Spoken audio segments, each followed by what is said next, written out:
Welcome back to my channel. Today we have 5 creepy thrilling stories, so sit back and enjoy. Number 1. Kodi, Wyoming, midnight. I had just finished a very long day at work. I am a medical courier, and I am mostly on the road. Staying in hotels, life is never dull. This evening, however, I wound up on a 500 miles drive that ended in Kodi, Wyoming at around midnight. It has been cold. It was December after all, and this is Wyoming. The roads had been very so that night. They weren't clear, but they weren't treacherous. It was one of those drives in the dark where you are on edge the whole time, staying alert for 500 miles in the dark, on roads that were nearly abandoned at this time of night. With light snow and heavy winds, it takes a lot out of a person. This particular week, it had been very busy. I had been in 4 states that week by the time I reached Wyoming that evening. The drive to the patient's house was up a windy, slick road, and the drive was uneventful. After I had dropped the medicine off to them and called the boss to let them know I had made it in and was heading to a hotel to get some sleep. Pretty usual conversation. We talked briefly about how much they would reimburse me for the hotel room. They always say $80 to $100. It's pretty typical and fair, since the cheap hotel in Kodi, Wyoming is about that price. I, however, am 31, and a good night's rest, a good free breakfast, and a nice AM soak in a hot tub are my requirements for when I catch myself in a hotel room. I know that by the time I get to the hotel, I have put on serious miles, so I treat myself. 1, because if I am staying in a hotel, it has been a profitable day, and I can afford to treat myself just a little, and 2, I feel better after a good night's rest, a great breakfast, and a nice soak. I will not name the chain of hotels I stay at, but I frequent one chain because it's the best value hotel in my hometown, which is back in Nebraska. Tonight I pulled into the hotel, which I have stayed at 3 or 4 times now, so I am familiar with the place. I had called about 8 hours before when I was leaving Denver to call and book a room and let them know they would be expecting me at midnight. I walked into the hotel with my bag, dusting off the snow that had fallen on me, while I got my stuff out of the car and walked inside.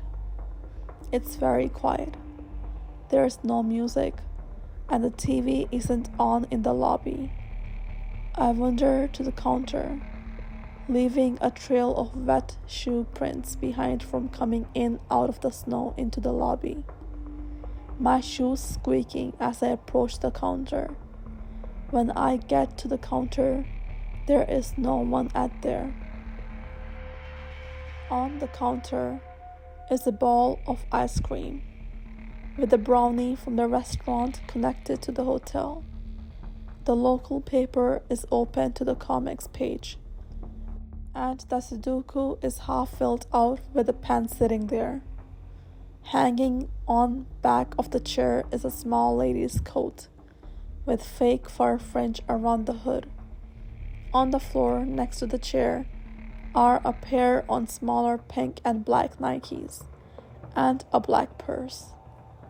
I figure that she, by the assumption of the code, shoes and purse is in the bathroom. So I stand at the corner quietly, waiting on her to return. I fiddle with my wallet, getting out my card to pay for it and my ID. I scroll through my phone and hook to the free Wi-Fi. 5 minutes go by, then 10. At 15 minutes, the phone starts ringing. I still had no idea where she was, and I had begun to get irritated. It had been a long day, and I wanted to get rested before I got up and drove home in the morning.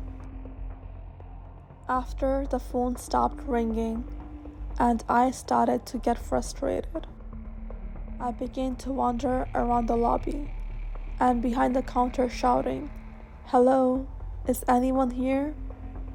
as loudly as possible. The area behind the counter is an employee-only area.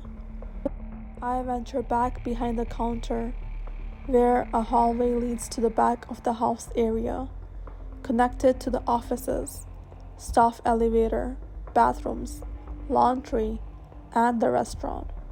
I venture down the hallway shouting, "Hello." Still no one answers.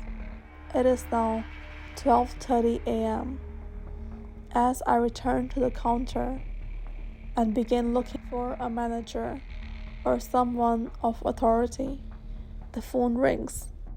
The cordless phone still laying next to the paper she had opened.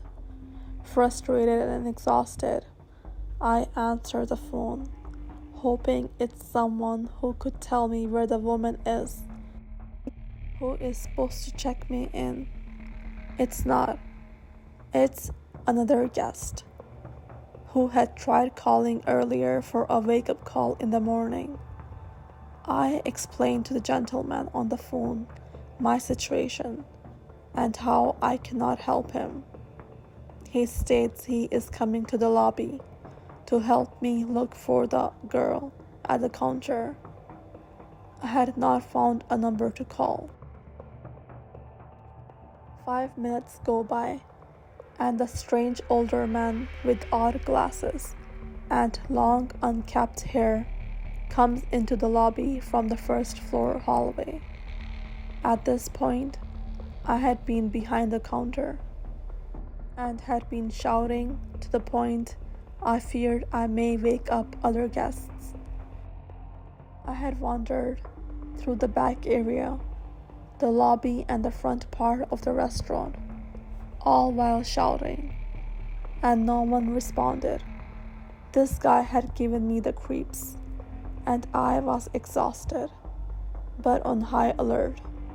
There was an employee missing, and a creepy guy who had just appeared in the same time she is missing. Feeling nervous about this gentleman, I stay prepared for any strange behavior and keep myself at least arm's distance from him the entire time.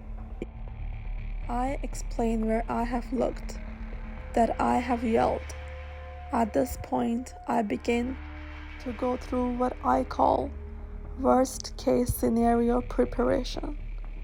This guy could have easily overpowered a small woman. I may be standing here with a crazy person.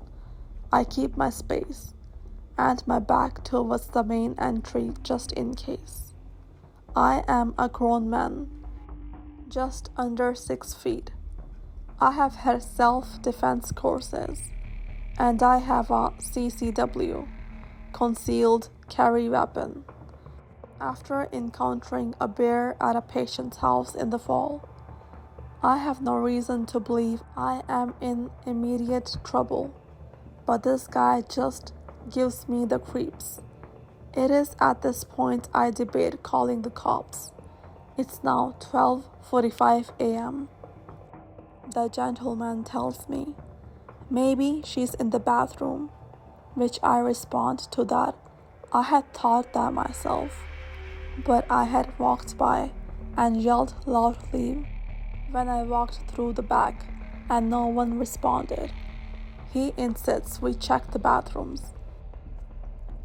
My red flag goes off, and I put another foot or two of space between us as I let him lead us down the hallway to the employee bathroom. My heart and mind are racing at this point. Did this dude kill her, and now he's gonna try to kill me? I start to worry about my safety as we go down a hallway that leads to small rooms and with one exit in and out. We reach the bathroom. He knocks and announces himself, then opens the door. The bathroom is empty. We check a few more rooms and the elevator and find nothing. We venture back to the lobby, where I stand behind the counter, looking for any phone number that could be a manager or supervisor. After about 10 minutes, I find a number and someone answers. It's now 12:55 a.m. and the half-asleep voice on the other end of the phone is the maintenance woman for the hotel. Confused as to who I am and why I am calling, I explain the situation as the creepy man stands on the other side of the counter, staring at me in a dead cold manner. The maintenance woman says she will be there in 10 minutes or so. I hang up the phone. I walk around the counter, still confused, looking at her stuff there, as if she just vanished. It's at this point I decide to wander towards the lobby seating for the restaurant. Once in the doorway, I turn the corner and down at the end of the booths. There are a pair of legs hanging out of the booth. I had walked within 15 feet of there while checking around before the creepy guy showed up. I see her legs hanging, and instantly the pit of my stomach turns sore and a sense of dread comes over me. Suddenly, the creepy guy walks right up by me. Thinking the worst, I take a few quick steps away from him and down the row of booths in the dark restaurant. With him at the other end, I look in the booth where she is laying. She is maybe 20 and very pretty. I shake her foot. She doesn't respond. I shake again, saying, "Hey." Nothing. It's at this moment the creepy guy starts walking down the booth that I finally feel I may need to defend myself. I kneel down to draw from my ankle holster as he quickly comes down the row of booths. And it's at this exact moment the girl wakes up, kicks me in the chest, knocking me gently, and stopping Mr. Creepy in his tracks, also stopping me from drawing a weapon. She had been asleep. Mr. Creepy was just a guest. Moments later, the maintenance woman arrived, and by 1:15 a.m., I was in my room trying to decompress.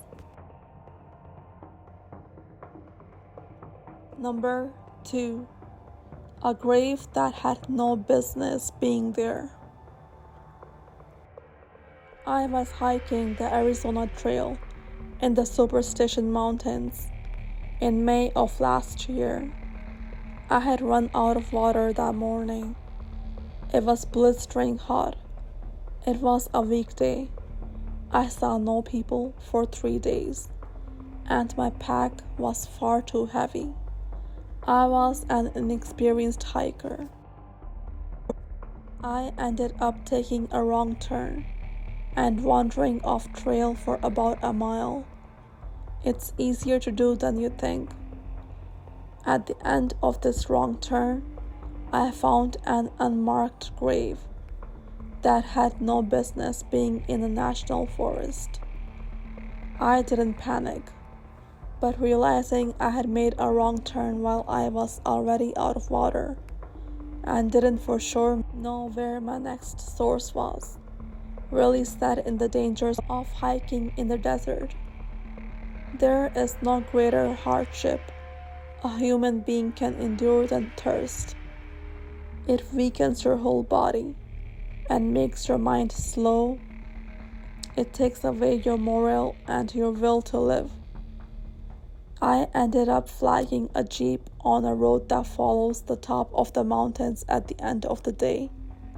If I had not found the jeep, I would have been out of water until later the next day, which was only a puddle of water. I'm not sure if I would have made it if I didn't find that jeep, but I don't think I would have been the first person to have died in the superstitions.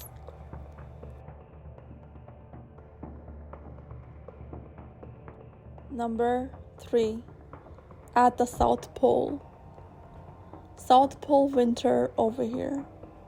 Occasionally my bed will start rocking back and forth in the middle of the night, with no apparent explanation.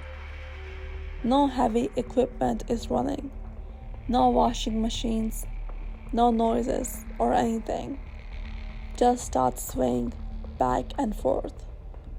Also, some people believe the station is being haunted by the guy who died here a few years back, although I have never witnessed any of the alleged creepy stuff they have seen.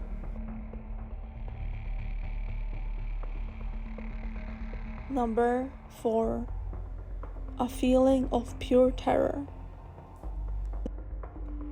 This summer, I was out in the dark canyon wilderness of Utah after 2 weeks of driving and backpacking around the country alone.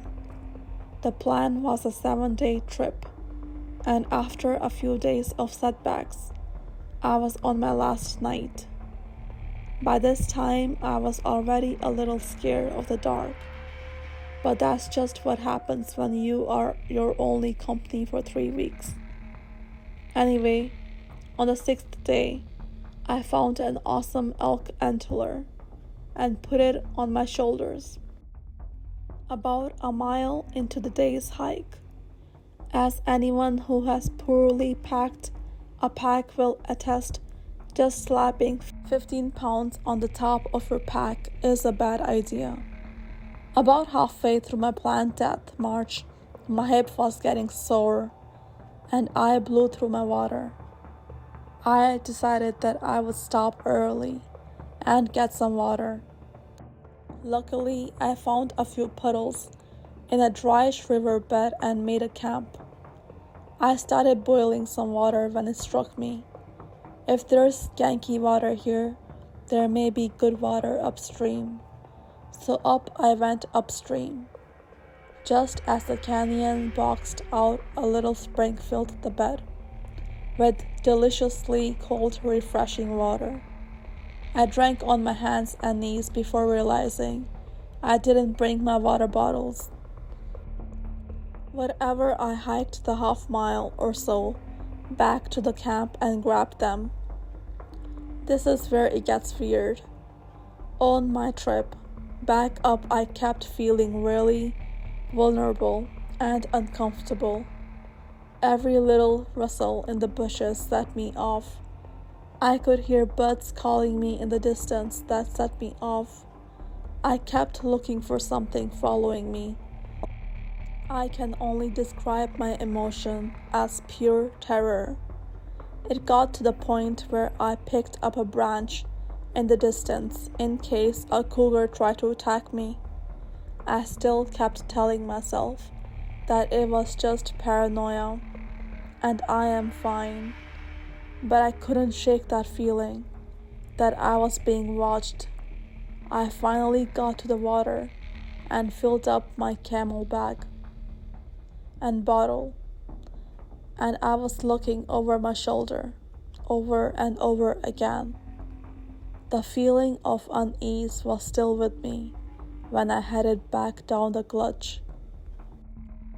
There I came upon a fresh mountain lion print placed directly between two that I made on the way up.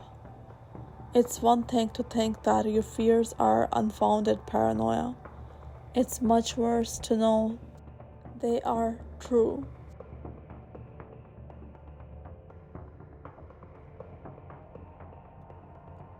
Number 5. Escaped prisoners.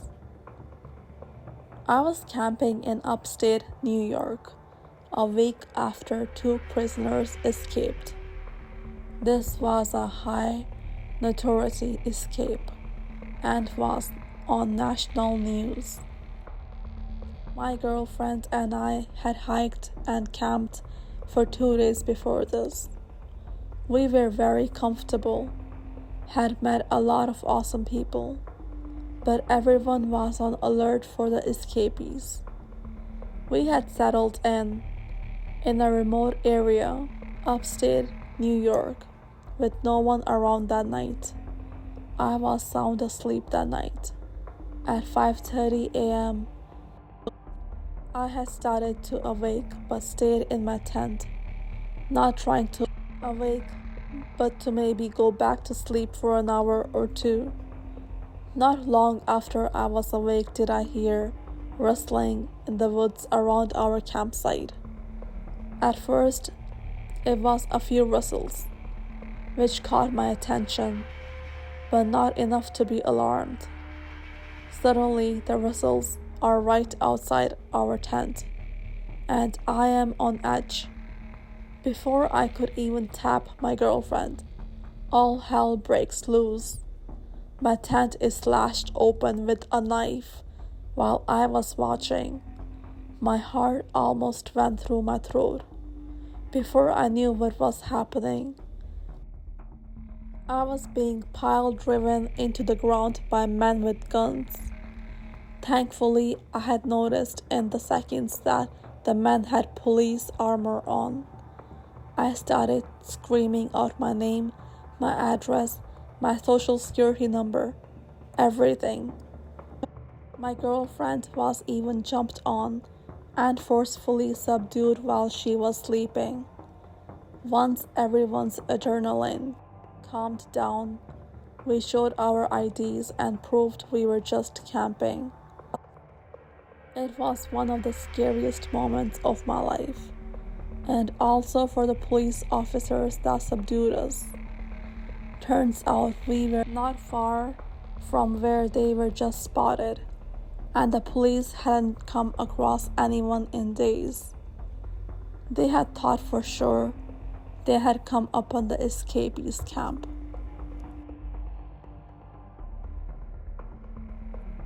That brings us to the end of this episode of the Witching Hour Wagon. More bone-chilling and terrifying stories are on their way soon.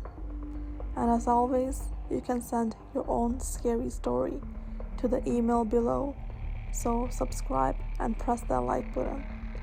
Thanks for tuning in. Be wary and take care, because something wicked is always on its way.